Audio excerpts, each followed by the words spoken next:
The explosion that happened last Tuesday came on the heels of multiple crises in Lebanon.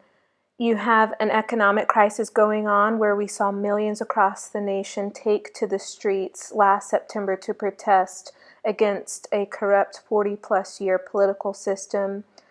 There has been a financial crisis going on, which resulted in 80% of the devaluation of the Lebanese pound.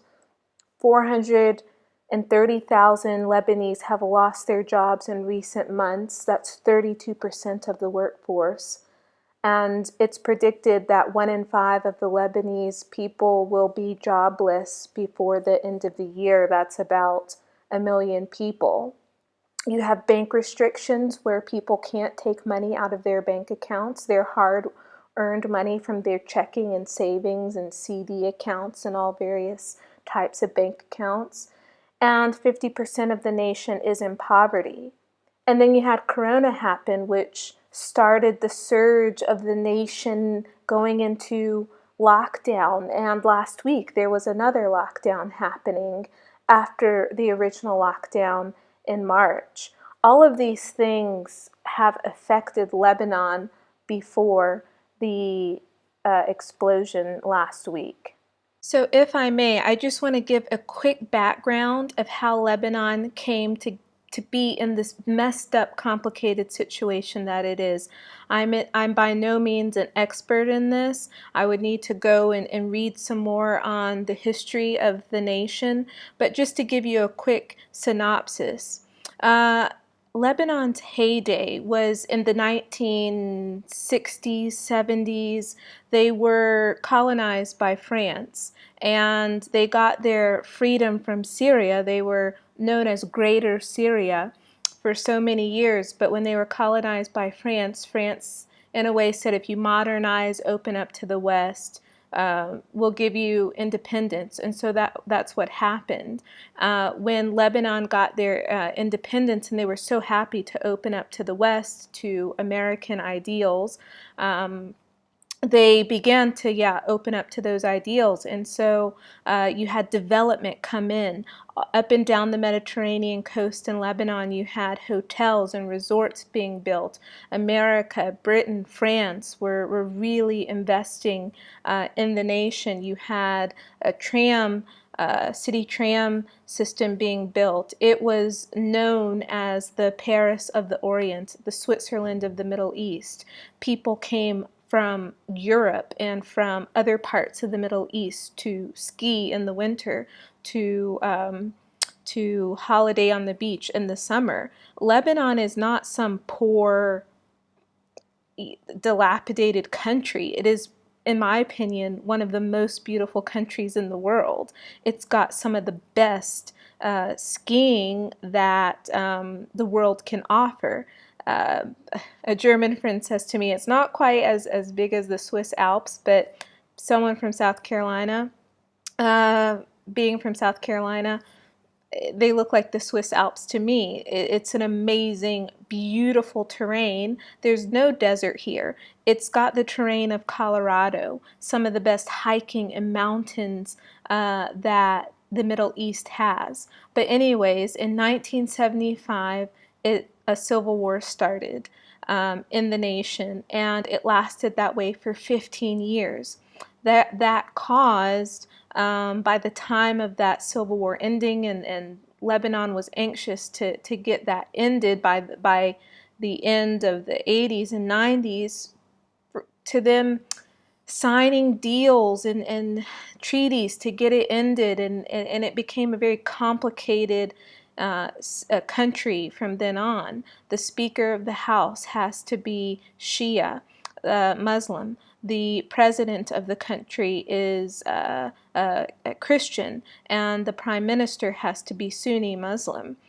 A guy in Dubai last summer told me that this creates for Lebanon to be a system that's set up to fail. It causes gridlocks. It causes sectarianism with all the political parties, and every group, everybody is behind their own political party. It's become a chaotic, confusing, complicated nation from the ending of its civil war. So, How did it get into its current economic crisis that it's been in? Well, 40 years on from the ending of the Civil War, Lebanon has been mismanaged and mishandled. And when you have mishandling and mismanagement of a thing, it could be a household, it could be a nation, it can be a company, over time, it will just collapse. So, how Lebanon got into that is that they began to spend money they didn't have for these 40 years. The government borrowing money from the Lebanese banks. And what is money in banks? It belongs to the people, to the citizens, right? It's your money in your checking account, your savings account, and they began to borrow on this. Lebanon prided itself for having a strong banking sector. They have the third highest nation or third highest debt to GDP ratio in the world, and they have no means, and they have had no means for many years to pay this money back. And the money went to projects, infrastructural projects that have not produced fruit. And it all got tied into corruption and nepotism as well. Cousins and friends of those in the government getting these infrastructural project contracts, and it's not yielding fruit, and they're getting paid millions for something that it didn't fix the electricity, it didn't fix the water problems. So many are saying that during their 15-year civil war, that life was actually much easier than it is now in the past 2-3 years. Now we have hyperinflation in Lebanon. People have lost their life savings because the money isn't there. People have lost their jobs. Corona has crippled the nation.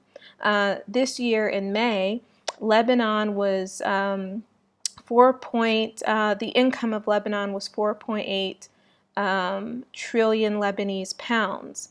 The spending that Lebanon did is about 7.9 million Lebanese pounds. That has left the nation in a deficit of 3.1 Lebanese pounds. Normally, what did the government do? They would go to the banks and borrow the money to cover the deficit. But there's no money in the banks, like zilch, zero. And the international community doesn't want to lend them money because Lebanon is in default. No one's going to lend to a nation that does not know how to handle money when it's going into the pockets of its political leaders. They're taking more than their monthly salaries allow. So what's the solution for Lebanon? The government must do structural reforms and have a vision for spending. They must stop spending money on useless projects, and there needs to be reforms in water, telecommunications, and electricity. The nepotism must stop and be cut out. The United States, Britain, France, they stand ready to help and to take action, but they're being very tough with Lebanon, saying you have to do structural reforms. We need forensic audits to show where the money has been going. The IMF has been trying to have talks with Lebanon for months, but talks have stalled because the government does not want to do these structural reforms. I think a day or two before the explosion, their foreign minister, Nassif Hitti, he resigned because he says that this government, under its current prime minister, Hassan Diab, has failed. He said the government is visionless. France's foreign minister was here 3-4 weeks ago, and he's saying, help us help you. The United States has put sanctions against Lebanon. Mainly that's because of Hezbollah and how the U.S. feels about that group. So there's lots that Lebanon can do to help itself and help its people. One main problem from this situation is that the port has been destroyed. Lebanon imports 85% of its goods. So now that the port has been destroyed, they need to get it up and running, but that's going to take a lot of international aid to do that because you need to have medical supplies coming in. That's how food gets in. There's a risk of food insecurity, especially with this explosion now. And I think also glass factories, there's been a ton of glass with windows being blasted out. There's not many glass factories, so they import even glass windows.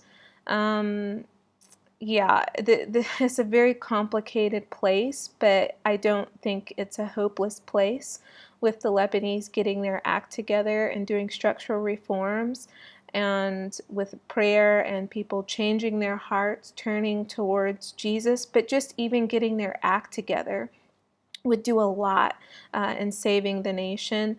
Unfortunately, for years, Lebanon has been an accident waiting to happen with its poor infrastructure.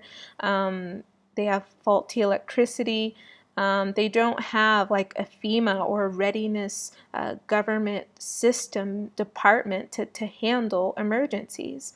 So any little thing that causes a great problem, Lebanon is, kind of left up the creek without a paddle. It's not been the government taking to the streets to clean all the debris. It has been people with buckets and brooms and dustpans cleaning by hand. That's no way to have a nation. That's the role of the government, to come in and help with that. So keep Lebanon in your prayers. It's a place that Jesus walked this land. It's a place that God cares about the most. The Lebanese are not looking for a handout. They work hard. They love to work, and they're not wanting a handout. They just want a government to do right by them and to live in their land and to have water out of the tap, electricity that's on 24 hours a day like most developed nations. They want to have hotels back and resorts back and tourism and business back. They want the corruption to stop. So do pray for these things about Lebanon. And when things get better, do come here. It's a beautiful place, beautiful Mediterranean beaches, blue water, amazing hiking. Yeah, I highly recommend it. I'm out now in downtown Beirut giving out sandwiches with a church here. You see everyone behind me. Everybody's out here trying to do their part to serve and help those who have lost their shops and businesses.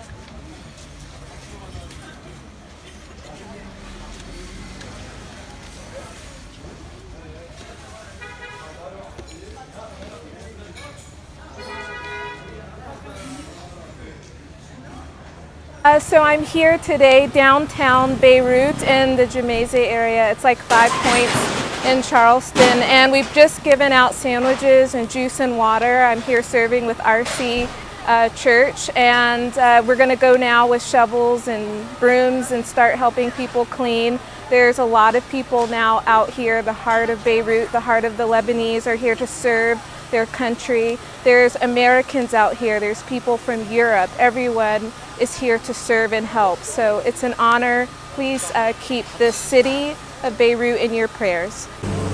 We were there, and the balcony came down on your car.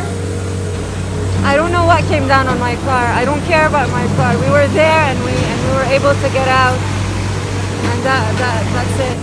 And how are you feeling now? Like shit. Yeah, I hope that you get it sorted. I'm praying for you.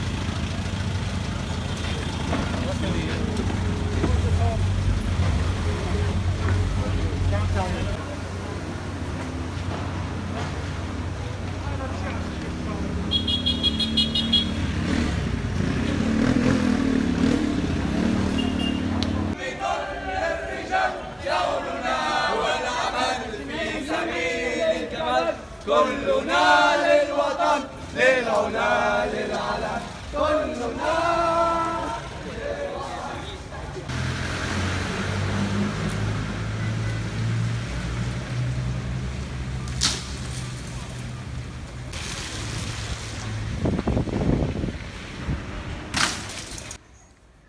This is an office building that we randomly ran into. The guy, Alex, you'll see him in a second, was on the street level and he was asking for people to come in and help and clean his office building. He works in this place, and I asked him what is it that he wants Americans to understand from the situation, and it's that he wants us to see the heart of the Lebanese people, not the corrupt government. And it's unfortunate. I also asked him, does he have a job now? And he's not sure. So that's the way of many Lebanese whose office buildings have been decimated. Where were you when it happened? I was here in the office in the Maze when everything exploded, and everything is in ruin now. We can't do anything. We're trying to clean, just to adapt with the situation, so we can go back to our work. We can live normally. Yeah, and did you get hurt? Yes, my hands were scratched, but my colleague, they went to the hospital. I was lucky enough not to get hurt like them. Is there anything you want Americans to know? I would like them to look more into the humans of Lebanon, not the politician, into the شعب شو يعني? Into the citizens, not into the government. Yeah. This would be a lot nice to Lebanon. Yeah, to Very send nice. aid and to send help. Yes, thank you. Yes.